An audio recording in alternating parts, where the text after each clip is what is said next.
Tonight on Q2, on the auction block, if we lost those public lands, it would just be devastating. a debate is heating up in Wyoming as the beautiful and breathtaking views of the public lands may not stay public for long. Plus, snowed in.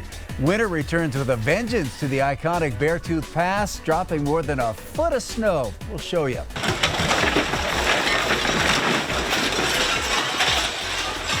And booms delivered in Billings. It's nice to see great positive economic activity, especially downtown. Demolition begins on an old downtown building, paving the way for a new hotel. The MTN 530 News starts right now. From Montana's news leader, this is the MTN 530 News. Well, good evening, and thanks for starting your week with us. I'm Russ Riesinger. Tonight, gone to the highest bidder? Public lands across the western United States could soon be up for sale if President Donald Trump's big, beautiful bill is passed. A revision in that bill looks to keep Montana's lands off the auction block, but the same cannot be said for Wyoming. Our Charlie Kleps traveled to Cody, gauging local reaction and hearing from Congresswoman Harriet Hageman, who's already heard plenty from her constituents. The great outdoors. This is my land, and it's your land. Wide open spaces that Americans have enjoyed for years. All of us share it. Whether it be used for science. I've done about 17 years worth of research here on golden eagle ecology. Or recreationally. Sometimes I'll have a target in mind. Other times I'll just wing it and see what I see. Kat Hesselbacher has turned her passion for public lands into a career, capturing these images and using them to help fill photo galleries like this one in downtown Cody. This was up on Forest Service land, and it's got a double rainbow. But public lands like this are currently under threat. Wilderness advocates worry that land and expanses that many enjoy could soon be sold by the federal government if the president's big, beautiful bill passes through Congress. If that's gone, it's gone forever.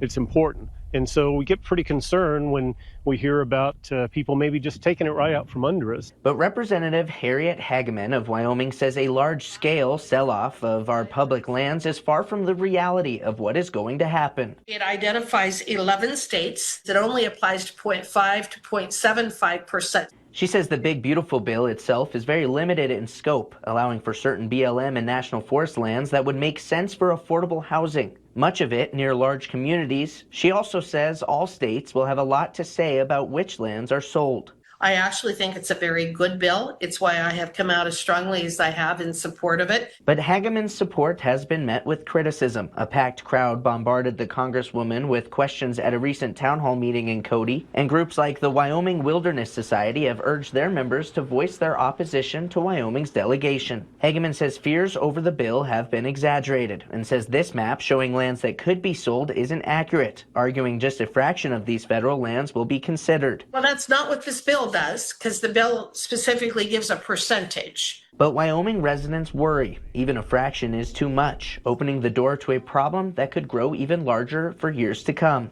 That would make me very angry. You know, it's just, we need our public lands. The whole world needs our public lands. Near Cody, Charlie Kleps, MTN News.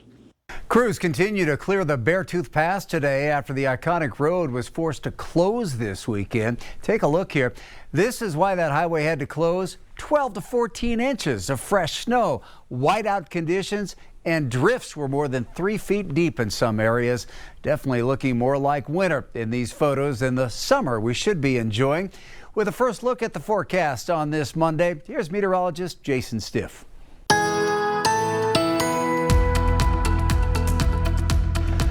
Definitely quieter over the Beartooth right now. We have a lot of clouds over the Absarokas and the Beartooth, but only some spotty showers trying to take shape. Certainly not as winter-like as it has been. We'll start to warm things up. We have other chances for some showers and thunderstorms going forward. Looking at a little bit larger view, we have some rain showers over Garfield County, getting closer to Jordan. We've had a couple lightning strikes there. Also some light rain showers pushing over the southeastern parts of the state. But for the Billings area, it was a warmer day, certainly compared to yesterday, but still cooler than average. 41 degrees this morning. That was a record low. The previous record low was 43 degrees. We had a high today of 70. Now there is a warming trend ahead. More chances for rain as well. Our 7-day forecast for the last week of June coming up. Tonight, an inside look at a unique rescue recently performed by the Billings Fire Department and local law enforcement agencies. Late last week, a man was found injured and stranded on a gravel island in the Yellowstone River directly beneath the South Billings Boulevard Bridge. The patient was found to have sustained serious injuries and was unable to move on his own. As a result, firefighters had to deploy a rope rescue, dropping down from the top of the bridge to reach the man. As rope operations were underway, paramedics and the Yellowstone County Sheriff's Office responded by boat to render first aid. The fire department says thanks to teamwork, the patient was safely rescued and transported to the hospital. Out with the old and in with the new. The new 7-story Marriott hotel ticketed for downtown Billings is now one step closer to reality. That process got started today with the demolition of the old Rockman building, the future home of that hotel. Tonight, our Isabel Spartz has the latest on the work set to be completed by the summer of 2027. There's something turning heads in downtown Billings. I was just on a walk during lunch and stopped to watch for a little bit. Andy Zeller, the city's financial director, used to work across the street at the old, now vacant City Hall and knew this day was coming. I mean, really with this corridor into Billings and getting the improvement right there, I think it'll be a really great enhancement for downtown. That construction here below me is just the first steps of a new development, a 7-story hotel that will soon fit into the downtown skyline, and it's got neighbors excited. As the walls came down from the Rockman building on 2nd Avenue Monday afternoon, it won't be long until new ones come up. A Marriott hotel, proposed by project developer Bill Honecker, will take the building's place, complete with a rooftop patio, and the garage next door from City Council will serve as its parking facility. The future of the old City Hall is still to be determined. It's nice to see great positive economic activity, especially downtown.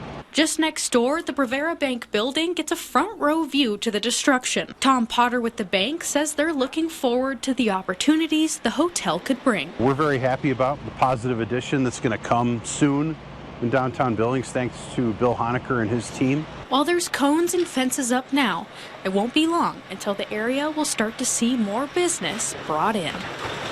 I'm excited to see cranes coming downtown next, I think, right, to put that up. So, yeah, it should be a busy intersection this summer. Great positive economic activity for downtown Billings, and we're happy about that. In Billings, Isabel Spartz, MTN News. A new case of measles has been confirmed in Gallatin County, that case being found in an adult.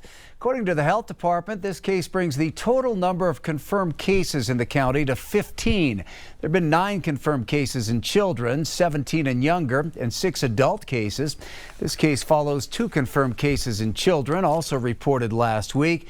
Overall, the state has seen 23 cases since April. Before that, the state had not seen a case of the highly infectious disease since 1990, 35 years ago.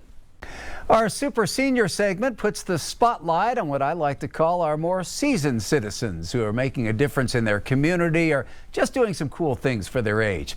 You can call this week's Super Senior a Super Volunteer. Super Seniors is sponsored by Master Lube. Doing volunteer work and at different places gives me a purpose to get up in the morning and go someplace. There aren't many days that you won't find Terry Struck getting up and volunteering someplace. On this day, he's helping out at the Habitat for Humanity Restore. When they come in, we have to do something with them. We don't know if they work or not, so they all have to be tested. Terry does everything from helping customers to moving merchandise to cleaning and testing some of the donated items sold to build homes for low-income families. I get to work with the customers. I get to work with a lot of the other help here. And I get to see all the items that come in that I still have an interest in. My wife tells me she's not going to give me any money, though, because I keep buying stuff and bringing it home. Terry is such an amazing volunteer. I mean, his work ethic, he's reliable. I mean, any nonprofit would just be blessed to have him. You'll also find him volunteering each week at Family Service. I work directly with the people that are recipients. At Billings Police Crime Prevention Center. We're saving the taxpayers a ton of money. He also volunteers regularly at Alberta Bear, as well as for nearly a dozen other events and fundraisers that help others in the community, often beside his wife, Patty. You know how when you got a job, you got to be at the same desk or the same little area every day. Every day I get to go someplace new. I get to meet so many different people, people from all walks of life. A voracious volunteer, giving his time and making a difference. He doesn't show up because he has to. He just shows up because he genuinely cares about making Billings a better community. I mean, he's really inspiring. I lived in this community for over 50 years now, so, you know, I want it to be a nice area to live in. And so that's why I do what I do. And remember, if you'd like to nominate someone for this segment, you can do so by clicking on the Super Seniors tab. It's right there at the top of our website, ktvq.com.